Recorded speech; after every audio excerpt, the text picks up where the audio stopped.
안녕하세요. 컴퓨터 캡스톤 디자인에서 롯데정보통신과 함께 산학협력 과제를 수행하는 소프트웨어학부 S2T 팀입니다.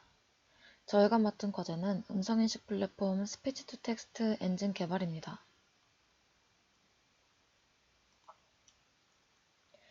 발표 목차는 다음과 같습니다. 저희 주제의 키워드인 스피치-투-텍스트란 어떤 기능인지 설명하고 과제의 개요와 목적을 설명한 후 과제를 수행할 때 어떤 문제점이 있을 수 있는지 이슈를 발표하고 앞으로의 계획과 기대 효과를 설명드리겠습니다. 스피치-투-텍스트는 사람의 음성을 문자로 변환해주는 기술입니다. 실생활에서 살펴볼 수 있는 가장 대표적인 예시로 인공지능 비서인 시리와 빅스비가 스피치-투-텍스트의 기능을 활용하여 사람의 언어를 알아들을 수 있습니다. 3학년 학예방학에 롯데정보통신 인턴십으로 음성인식 플랫폼인 STT 엔진 개발을 수행하였습니다. 인턴십은 다음과 같이 진행하였습니다. 처음에는 제공받은 롯데면세점 콜센터에 음성 DB를 전사하였습니다. 전사 후에는 음성인식 오픈소스인 칼디의 제로스 코리안 프로젝트를 통해 한국어 음성인식 엔진을 만들기 위해 환경 구성을 하였습니다. 칼디 환경 구성 이후 언어 모델, 음향 모델, 발음열 사전을 각각 구성하여 음성인식 엔진을 학습하였습니다. 마지막으로 멀티미디어 프레임워크인 G스트리머를 설치하고 엔진과 연동함으로써 실시간 스트리밍 음성인식을 수행할 수 있도록 구성하였습니다. 실제로 롯데정보통신 본사에서 실시간 한국어 음성인식 엔진을 시연하는 것으로 학예 인턴십을 마무리하였습니다. 3학년 2학기에 학예방학 인턴십에서 진행하던 과제의 연장선으로 음성인식의 정확도를 높이고 실제로 엔진을 고도화하는 과제를 주제로 선정하여 하였습니다. 하지만 결과물을 발표해야 하는 캡스톤 과제의 특성상 엔진 개발이 실제 상품 개발로 이어지긴 어렵다고 판단하여 산학협력 교수, 기업 멘토와 논의하여 과제의 주제를 음성인식 기반의 프로그램 제작으로 변경했습니다. 변경한 주제는 음성인식 무인주문 프로그램, 키오스크 개발입니다. 현재 무인주문 시스템을 도입하는 매장이 많아지고 있습니다. 하지만 무인주문 시스템 사용을 확장함으로써 디지털 소외 현상이라는 사회적 문제 역시 늘어나고 있습니다. 예를 들어 노인의 경우 무인주문 기계를 사용하는 데 어려움을 겪고 있어 주문을 포기하거나 점원의 도움을 받아야 하는 경우가 종종 발생합니다. 왼쪽 사진은 방망리 할머니라는 유튜브 채널의 동영상입니다. 동영상에는 73살의 할머니가 맥도날드 무인주문 기계를 사용하다가 어려워서 결국 주문을 포기하는 장면이 들어가 있습니다. 영상의 섬처럼 직원이나 주위 사람들의 도움이 없다면 우리 주변의 많은 노인들은 무인점포 이용을 할 수 없습니다. 이는 소외계층에 대한 사회적 차별 문제로 이어지므로 이를 개선해야 할 필요가 있습니다. 노인만 무인주문기로 인한 불편함을 느끼는 것은 아닙니다. 연령층에 상관없이 오른쪽 사진처럼 매장에 취급하는 메뉴나 구성이 다양하다면 원하는 메뉴를 찾기 위해 일일이 눌러보면서 많은 시간을 지체해야 합니다.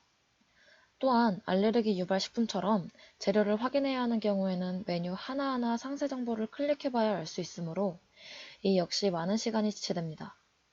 개인이 많은 시간을 지체한다면 사람들의 주문 대기 시간 역시 길어져 편의를 제공해야 하는 기술이 사람들에게 불편함을 제공할 것입니다.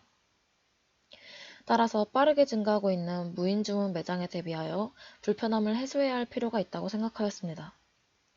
불편함 해소를 위해 저희는 무인 주문 기계에서 음성으로 음식을 주문할 수 있는 프로그램 및 프랜차이즈 주문 어플리케이션을 내장하고 있는 음성인식 어플리케이션을 제작하려고 합니다.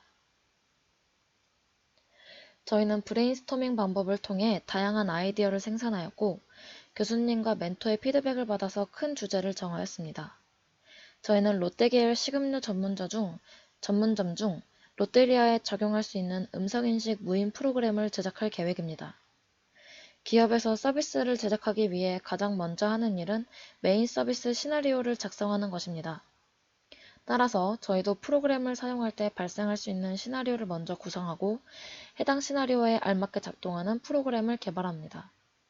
구체적인 시나리오의 인텐트 요소는 가격으로 메뉴를 검색하기, 재료로 검색하기, 영양성분으로 검색하기, 원산지로 검색하기, 신제품 검색하기, 추천 제품 검색하기, 디저트 검색하기, 알레르기 유발식품 제외하기 등입니다. 이 외에도 과제를 수행하다가 필요한 요소는 추가될 수 있습니다. 저희는 구글 API인 다이얼로그 플로우와 액션스 온 구글을 사용하여 음성인식 프로그램을 제작합니다. 구글 API를 사용하게 되면 적은 예제로도 서비스 구축이 가능합니다. 또한 인턴십에서 개발하던 칼디 엔진보다 더욱 방대한 데이터를 갖고 있기 때문에 보다 효율적이고 정확하게 한국어를 인식합니다. 하나의 프로그램을 구축하면 웹이나 어플리케이션의 다양한 형태로 쉽게 서비스가 가능하다는 장점도 있습니다. 음성인식 무인주문 시스템은 그림과 같이 1번부터 7번까지의 순서로 프로그램이 동작합니다. 첫 번째로 사용자가 발화를 하면 다이얼로그 플로우에 텍스트로 변환되어 인식됩니다. 두 번째로 구글 API에서 텍스트로 변환된 발화 내용을 분석하여 의미를 파악합니다. 세 번째로 발화 목적에 맞게 필요한 데이터를 웹훅 서비스가 다른 API에 요청하면 네 번째로 데이터베이스에서 필요한 정보를 가져옵니다. 다섯 번째로 발화 목적에 맞게 요청했던 데이터를 구글 API가 수집하면 여섯 번째로 요청했던 데이터들과 함께 사용자가 알아들을 수 있는 언어로 정보를 전송해 줍니다. 일곱 번째로 전송된 정보와 데이터들을 화면에 뿌려주게 됩니다. 특히 저희가 만들려고 하는 무인주문 기계 화면에서는 인풋과 아웃풋이 보여지며 이를 주문으로 연결시킵니다. 키오스크를 사용할 때 주변의 시끄러운 소음들 때문에 음성인식 정확도가 떨어지는 문제점이 생길 수도 있다고 생각하였습니다. 소음 문제를 해결하기 위해 다음과 같은 방법을 사용하려고 합니다. 우선 소음을 자체적으로 줄여주는 디노이징 마이크를 사용하던지 소리를 받아들이는 방향을 가진 지향성 마이크로 정면에 있는 사용자의 목소리만 인식할 수 있게 합니다. 또한 노이즈 리덕션 알고리즘으로 소음을 줄이는 방법도 있습니다. 현재 시나리오를 써서 멘토님에게 피드백을 받았고 12월까지 피드백을 반영한 시나리오를 확정하여 인텐트와 엔티티를 구글 다이얼로그 플로우에 입력할 것입니다. 동계방학엔 완성된 시나리오를 바탕으로 데이터베이스를 구축하여 구글 API에 연동할 것입니다. 또한 카카오톡 챗봇과 API를 연동하여 챗봇에서 롯데리아 메뉴 검색이 가능하도록 만들 계획입니다. 2020년도 1학기에는 스마트폰 어플리케이션이나 키오스크에 내장할 수 있는 프로그램의 프론트엔드 개발을 진행할 것입니다. 학기 말에는 기능 구현, 백엔드 개발까지 완료하여 실제로 시연할 수 있도록 할 예정입니다. 개발 중에는 멘토와 주기적으로 미팅을 하고 이메일로 연락하며 피드백을 받을 것입니다. 지도교수인 이동우 교수님은 데이터베이스와 자연어 처리 분야를 연구하시므로 개발 중 어려울 때 자문을 구할 예정입니다.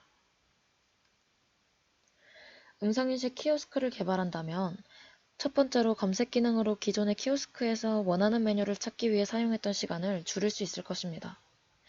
노인들의 경우 가장 잘 팔리는 햄버거 줘 또는 어린애가 잘 먹는 햄버거 줘 라고 말만 한다면 무인 주문 기계를 직접 조작하지 않아도 점원이 추천해주는 것처럼 햄버거를 보다 쉽게 구매할 수 있을 것입니다. 또한 특정 성분의 알러지 반응을 일으키는 사람도 해산물이 안 들어간 제품 알려줘 등으로 빠르게 원하는 메뉴를 검색할 수 있게 될 것입니다. 한 사람당 키오스크를 사용하는 시간이 감소하면 주문 대기 시간 또한 감소할 것으로 기대됩니다. 두 번째로는 기존 무인 주문 기계가 가진 노인, 어린이, 장애인 등 기계 사용에 어려움을 겪었던 사람들의 접근성이 좋아질 것이고 이는 곧 디지털 소외계층의 사회적 차별을 줄여가는 방안이 될 것입니다. 세 번째로 기존의 무인 주문 기계의 장점인 인력을 줄여 인건비를 절감할 수 있는 효과는 그대로 가져갈 수 있을 것입니다. 이상 STT팀의 발표를 마치겠습니다.